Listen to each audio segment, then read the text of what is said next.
अस्सलाम वालेकुम। क्या हाल है आप सबका? अल्लाह ताला आप सबको अपने हिफ्ज़-ओ-मान में रखे। फूडी सिटी में आज एक बहुत ही मज़ेदार रेसिपी बीफ हंटर सैंडविचेस के साथ मैं आपके सामने हाजिर हूँ। ये सैंडविचेस बहुत ही मज़ेदार होते हैं जो मैंने बीफ हंटर कबाब या उनके बीफ हंटर के जो स्लाइस हैं उनके साथ तैयार किए हैं।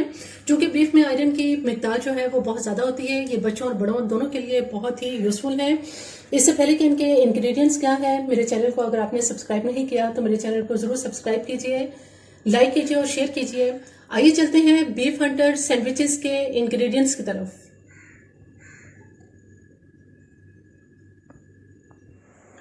बीफ हंटर सैंडविचेस बनाने के लिए यहाँ हमारे पास रोस्टेड ये बीफ है, जो कि ये बीफ हंटर के पीस हैं।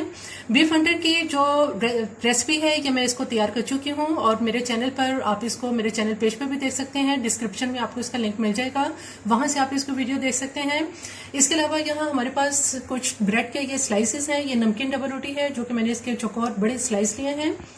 वेजिटेबल्स में यहाँ सैलेड लीव्स हैं जिनको मैंने इस तरह से फाइन चॉप कर लिया है। कैरेट है, ये मैंने 2 कैरेट ली थी गाजर, जिनको अच्छी तरह से कश करने के बाद इसका पानी मैंने बहुत अच्छी तरह से निचोड़ लिया है, इसमें बिल्कुल भी पानी नहीं है। और यहाँ हमारे पास कैबेज है, एक छोटी मैंने बंद गोभी ली थी जिसको इस तरह से बारीक इसको काट लिया है। चेडर चीज के कुछ स्लाइस हैं, इन स्लाइस को हम सैंडविचेस पर लगाएंगे। यहाँ हमारे पास मायोनीज है, ये मायोनीज मैंने तकरीबन आधा कप ली है। इसी तरह से ये मक्खन है जो कि 50 ग्राम के मक्खन है। इसमें मैंने नमक जो है वो सिर्फ 1/4 टीस्पून लिया है, इसलिए कि जो हमारे पास बीफ हंटर के स्लाइस हैं, कबाब हैं, उसके अंदर भी नमक जो है वो शामिल है, इसलिए इसमें नमक मैंने बहुत थोड़ा लिया है।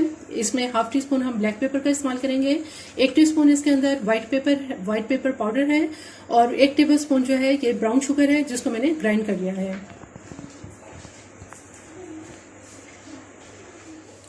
एक बड़े बॉल के अंदर हम सबसे पहले जो हमारे पास मायोनीज है इसके हम जो सॉस है वो तैयार कर लेते हैं।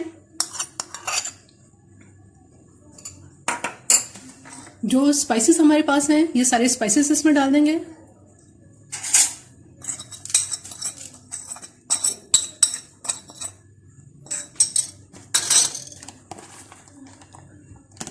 कैबेज और कैरेट भी इसमें डाल देंगे।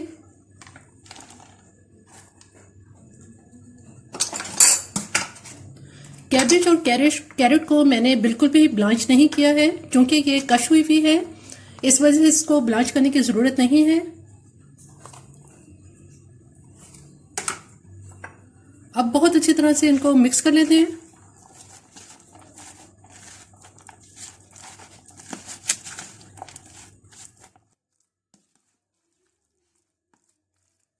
मेयोनीज में बहुत अच्छी तरह से तमाम चीजें मिक्स कर ली हैं। जो स्लाइस हमारे पास हैं, सबसे पहले जो इसके किनारे हैं ये हम काट लेते हैं।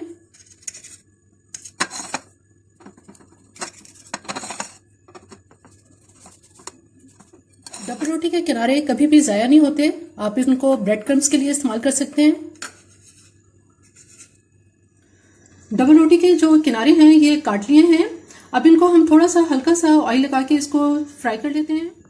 सिर्फ 1 या 2 टीस्पून ऑयल डालने के बाद इन स्लाइस को हल्का हल्का सा इसको फ्राई कर लेंगे।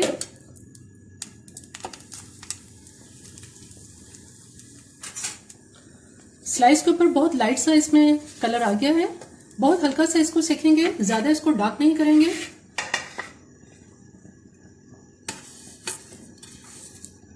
बाकी स्लाइस को भी इसी तरह से फ्राई कर लेते हैं।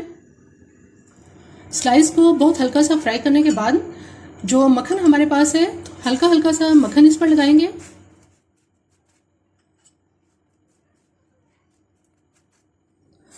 तमाम स्लाइस के ऊपर मक्खन लगाने के बाद जो बीफ हंटर के पीस हैं ये पीस इसके ऊपर रखेंगे।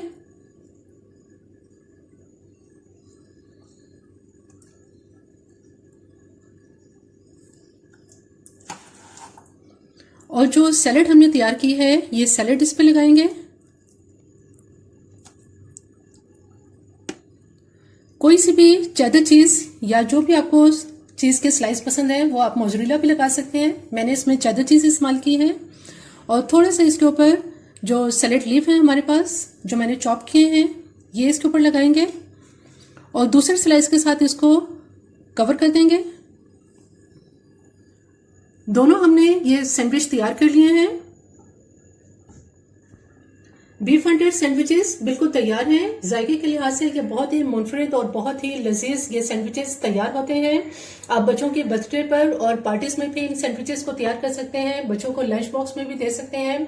मेरी ये रेसिपी आपको पसंद आई तो मेरे चैनल को जरूर सब्सक्राइब कीजिए, लाइक कीजिए और शेयर कीजिए।